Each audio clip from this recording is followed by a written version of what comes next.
Oke, Assalamualaikum warahmatullahi wabarakatuh. Salam sejahtera untuk kita semua.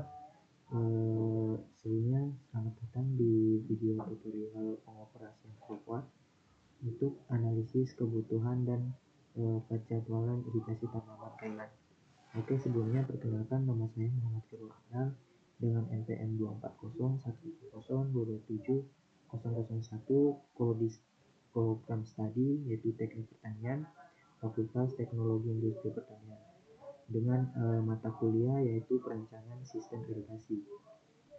Oke, sebelumnya di sini kita membuka Flowchart terlebih dahulu, yaitu terus dapat kita lihat tampilannya. Di sini ada climate atau ethanol, terus ada rain, ada crop, soil, CWF, dan schedule. Untuk sebelum kita mulai operasi, mungkin terlebih dahulu kita harus menyediakan data klimatologi dan curah hujan. Dan di sini saya sudah punya datanya.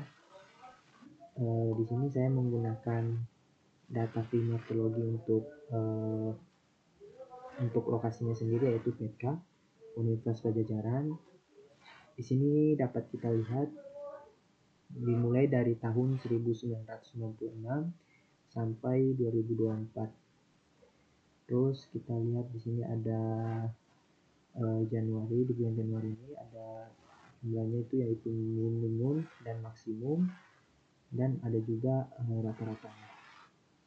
Terus di sini ada minimum temperatur, maksimum temperatur, humidity, terus ada kecepatan angin, lama penyinaran, jadi ada kelembapan, coba dapat dilihat ya teman-teman. Terus di sini saya juga ada datanya, yaitu data curah hujan. Di sini dimulai dari tahun 1994 sampai tahun 2024 juga ya teman-teman, sama kayak yang tadi. Nah, dapat kita lihat di sini lokasinya yaitu di TK4, Kecamatan Jatinangor, Kabupaten Bandung. Terus karena saya udah ada datanya teman-teman, kita mulai aja terus membuka ini ya teman-teman, aplikasi Flowchart. Nah, ini ya teman-teman. Untuk yang pertama-tama itu teman-teman, kita klik climate dulu, kita cari climate-nya. Nah, yang tadi itu yang klimatologinya itu, di sini kita nanti memasukkan datanya teman-teman. Cara memasukkannya itu dengan cara open, terus teman-teman cari datanya yang teman-teman save gitu. Kebetulan di sini saya save itu di perencanaan. Nah, ini ya teman-teman. Oke, muncul ya teman-teman. Nah, di sini ada negaranya, terus attitude, latitude, terus stationnya, longitude. Nah, di sini juga ada minimum temperatur, max temperatur, kelembapan, kecepatan arah angin, terus matahari teman-teman, sama kayak yang tadi teman-teman. Yang ini sama, hampir sama. Terus selanjutnya teman-teman, untuk mencari teman-teman, sebelumnya tuh di sini kan di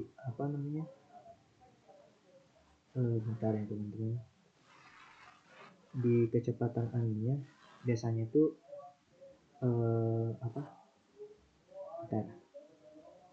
biasanya itu di situ tuh wind speed-nya itu ini teman-teman, kilometer per day. Nah, itu harusnya teman-teman ganti di meter per second ya teman-teman. Dan buat sensinya itu yaitu persen teman-teman, persen. Jadi nanti kalau misalnya misalnya wind speed-nya muncul kilometer per day, teman-teman harus ganti di meter per second ya teman-teman. Nah, ini tadi ya, udah ya teman-teman. Terus kita lanjut ke RAN teman-teman. Nah, di RAN sendiri kita memasukkan data yang ini teman-teman, data curah hujan. Nah, saya tadi udah ada kan teman-teman, tinggal saya memasukkannya itu dengan open. Nah, ini datanya. Terus kita open itu. Nah, ini muncul ya. Di sini ada dimulai dari Januari sampai Desember, terus ada totalnya. Terus ini juga udah teman-teman, kita lanjut dengan data crop yaitu tanaman. Nah, di tanaman ini kita tadi menggunakan tanaman Thailand teman-teman. Kita memasukkannya ya teman-teman dengan cara open lagi. Terus di sini dengan data FAO. Nah, ini kita menggunakan data climate ya teman-teman, buat si apa namanya, buat crop ini, buat tanaman ini. Teman-teman juga harus ada si aplikasi climate itu sendiri teman-teman. Kebetulan saya juga sudah ada. Di sini saya tinggal memasukkan tanamannya, yaitu tadi tanaman Thailand yaitu cabbage. Terus kita open juga. Nah, di sini kita dapat KC value-nya, terus tag per day, terus ada routine depth. Nah, di sini kita dapat grafiknya lah ya teman-teman. Terus kita lanjut nih ke tanah teman-teman, soil. Nah, di sini saya menggunakan tanahnya itu yaitu ini teman-teman, heavy yang tinggi gitu.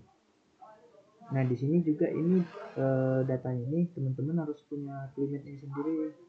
Jadi agar si heavy, light, medium ini muncul, teman-teman harus ada aplikasi climate-nya sendiri. Nah, di sini kita open lagi teman-teman. Nah, sini muncul total available-nya, maksimum, terus media soil, soil moisture. Udah dapat nih teman-teman. Terus kita lanjut lagi data crop water requirement. Nah, di sini langsung otomatis dapat nih teman-teman hasilnya. Nih, kita dapat di stepnya dari Oktober sampai Maret ya teman-teman. Terus kita dapat KC-nya, terus ETC-nya, terus FFV-nya, rate-nya. Nah, teman-teman dapat. Terus kita lanjut nih ke data tab schedule teman-teman. Nah, di sini dapat kita lihat. Nah, kebetulan di sini saya menggunakan dua irigasi ya teman-teman, yaitu irigasi permukaan dan irigasi tetes. Nah, untuk irigasi permukaan sendiri itu kita menggunakan file F-nya ini yaitu 70% teman-teman. Nah, cara menggantinya itu dengan cara kita setting tadi option. Nah, di sini dapat kita lihat teman-teman, kita lihat di non-res ini, non-res crop schedule, kita klik. Nah, kebetulan nanti teman-teman sendiri nanti buat initial step-nya itu tergantung ini ya teman-teman, pilihan teman-teman. Nah, di sini saya menggunakan initial step-nya itu yang 3 days, terus deployment step-nya 3 days juga, dan lain-lainnya itu 3 gitu. Nah, di sini ya ini tadi irrigation of efficiency yang buat irigasi permukaan itu saya menggunakan 70% teman-teman, karena irigasi permukaan itu buat efisiensinya itu sekitar 60-70% teman-teman. Nah, di sini saya menggunakan 70%. Klik OK. Nah, ini muncul nih teman-teman. Ini lengkap nih teman-teman, dari tanggal 17 Oktober sampai berganti tahun ya teman-teman, 28 Maret. Nah, di sini kita dapat juga si total irrigation-nya, terus total net irrigation, total irrigation loss, dan banyak lagi teman-teman, lengkap. Nah, udah nih teman-teman, ini udah dapat nih yang irigasi permukaan. Terus kita lanjut ke irigasi tetes teman-teman, dengan cara sama kayak tadi, kita ganti ke 90% ya teman-teman buat irigasi tetesnya. Nah, kita klik OK. Nah, dapat nih teman-teman. Nah, ini. Dan hasilnya itu nggak sama ya teman-teman, pasti berbeda hasilnya. Buat drainnya sendiri mungkin ya sama, terus KS-nya juga sama. Yang bedanya itu di bagian hose, terus flow, GR, MR, dan lain-lain teman-teman. Mungkin sampai di situ aja teman-teman untuk cara menggunakan aplikasi CropMap ini. Cukup sekian dari saya. Wassalamualaikum warahmatullahi wabarakatuh.